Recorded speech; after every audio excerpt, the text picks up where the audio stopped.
Hello అండి. Tasty అయినటువంటి veg మంచూరియాని సింపుల్‌గా ఇంట్లోనే ఏ విధంగా ప్రిపేర్ చేసుకోవాలో చూపించబోతున్నాను. ఈ మంచూరియన్ అయితే చాలా చాలా టేస్టీగా ఉంటుందండి. మరి ప్రాసెస్‌లోనికి వెళ్ళి ఎలా ప్రిపేర్ చేసుకోవాలో చూద్దాం. ఓకే అండి. ముందుగా ఒక బేషన్ అయితే తీసుకొని అందులోనికి ఇదొచ్చేసి క్యాబేజీ తురుమండి. ఒక పెద్ద సైజు క్యాబేజీలో హాఫ్ భాగాన్ని కట్ చేసి, ఆ హాఫ్ భాగాన్ని మొత్తం ఇలాగ తురిమేసి తీసుకున్నాననమాట. మీరు వీలైనంత చిన్న ముక్కలు కూడా కట్ చేసుకోవచ్చు. ఇప్పుడు ఇందులోనికి ఒక మీడియం సైజు క్యారెట్‌ని అది కూడా మొత్తం ఫుల్ ఇలాగ తురిమేసానండి. ఈ క్యారెట్ తురుమును కూడా వేసేసుకున్న తర్వాత ఇప్పుడు ఇందులోనికి రుచికి తగినట్లుగా ఉప్పుని వేసుకోండి. కారం వచ్చేసి నేను ఒక స్పూన్ వేస్తున్నానండి. మీరు మీ తినే కారాన్ని బట్టి ఎక్కువ, తక్కువ వేసుకోవచ్చు. అలాగే ఒక హాఫ్ స్పూన్ వరకు ధనియాల పొడిని వేస్తున్నాను. మరొక హాఫ్ స్పూన్ వరకు ఇది మిరియాల పొడండి. బ్లాక్ పేపర్ బాల్స్ ఉంటాయి కదా! వాటి పొడి వేస్తున్నాననమాట. అలాగే ఇందులోనే ఒక స్పూన్ వరకు అల్లం వెల్లుల్లి పేస్ట్ కూడా వేసుకొని ఇవన్నీ కలిసే విధంగా బాగా మిక్స్ చేసుకున్న తర్వాత ఇప్పుడు ఇందులోనికి ఒక బౌల్ వరకు మైదాని వేస్తున్నానండి. అలాగే ఒక హాఫ్ బౌల్ వరకు కార్న్ ఫ్లోర్‌ని కూడా వేస్తున్నాను. ఇప్పుడు ఈ 2 పిండిలు కూడా బాగా కలిసే విధంగా మిక్స్ చేసుకోవాలి. చూడండి ఇలా మిక్స్ చేసుకునేటప్పుడు మీకు కొంచెం పిండి ఎక్కువైనా కూడా, తక్కువైనా కూడా పట్టొచ్చండి. ఇప్పుడు బాగా ఇలాగా మిక్స్ చేసుకున్న తర్వాత కొంచెం కొంచెంగా ఇలాగ పిండి బ్యాటర్‌ని తీసుకుంటూ మనం బాగా డీప్ ఫ్రై అవుతున్నటువంటి కాగుతున్నటువంటి ఆయిల్‌లోనికి వేసుకొని డీప్ ఫ్రై చేసుకోవాలండి. ఆయిల్ బాగా హీట్ అయింది. ఇప్పుడు కొంచెం కొంచెంగా ఈ పిండి ముద్దని బాల్స్‌లాగా చేసి వేసుకోవాలనమాట. మరీ పెద్ద సైజులో వేసుకోవద్దండి. లోపలంతా కూడా ఈ మంచూరియన్ అనేది ఉడకదనమాట.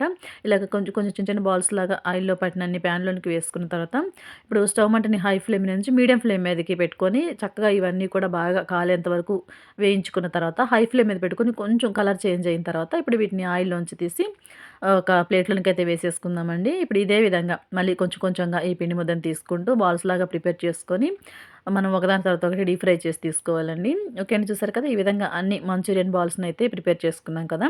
ఇప్పుడు ఈ మంచూరియన్ కోసం మనము గ్రేవీని ప్రిపేర్ చేసుకుందాం. ఈ మంచూరియన్ బాల్స్‌ని మనం ఒక 1 వీక్ వరకు కూడా ఫ్రిడ్జ్‌లో స్టోర్ చేసుకొని ఇప్పుడు కావాలంటే అప్పుడు గ్రేవీని ప్రిపేర్ చేసుకొని మంచూరియన్ ప్రిపేర్ చేసుకోవచ్చండి. ఇప్పుడు గ్రేవీని చేసుకోవడం కోసం ఒక బౌల్‌లోనికి 2 స్పూన్ల వరకు కార్న్ ఫ్లోర్‌ని వేసుకొని, ఇందులో సరిపడా వాటర్‌ని పోసుకొని, పిండి ముద్దలేమి లేకుండా ఇలాగ లిక్విడ్‌లాగా కలిపి రెడీగా పెట్టుకోండి. ఇప్పుడు గ్యాస్ ఆన్ చేసి స్టవ్ పై పాన్ పెట్టుకొని అందులోనికి ఒక టేబుల్ స్పూన్ వరకు ఆయిల్ వేసుకొని హీట్ అయిన తర్వాత చిన్న ముక్కలుగా కట్ చేసినటువంటి వెల్లుల్లిపాయ రెబ్బలను ఒక స్పూన్ వేసుకోండి. అలాగే అల్లాన్ని కూడా ఒక స్పూన్ వరకు వేసుకున్న తర్వాత 3 పచ్చిమిర్చిని కూడా చిన్న ముక్కలుగా కట్ చేసి వేసుకొని వీటిని జస్ట్ ఒక నిమిషం పాటు అలా వేయించుకోండి. మనకి ఎక్కువ ఏం వేగొద్దండి.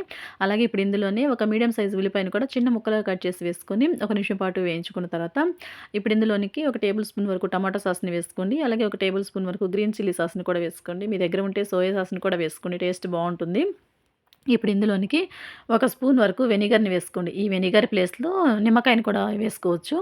అలాగే ఇందులోనికి ఒక పావు స్పూన్ వరకు మిరియాల పొడిని ఈ గ్రేవీకి సరిపడా మాత్రమే ఒక్క చిటికెడంతా లేదంటే పావు స్పూన్ వరకు సాల్ట్‌ని కూడా వేసుకొని బాగా మిక్స్ చేసుకున్న తర్వాత ఇప్పుడు ఇందులోనికి మనం ముందుగా కలిపెట్టుకున్నటువంటి కార్న్ ఫ్లోర్ మిశ్రమాన్ని మరొకసారి కలుపుకొని ఇందులోకి వేసేసుకున్న తర్వాత వేయించి పెట్టుకున్నటువంటి మంచూరియన్ బాల్స్‌ని కూడా వేసుకొని బాగా మిక్స్ చేసుకున్న తర్వాత ఇప్పుడు ఇందులోనికి ఫైనల్‌గా మనకి ఉల్లి పరకు ఉంటుంది కదా! ఉల్లి ఆకుల్ని అలాగే కొత్తిమీరని వేసుకొని సర్వ్ ఔట్ చేసుకున్నామంటే టేస్టీ అయినటువంటి వెజ్ మంచూరియన్ రెడీ.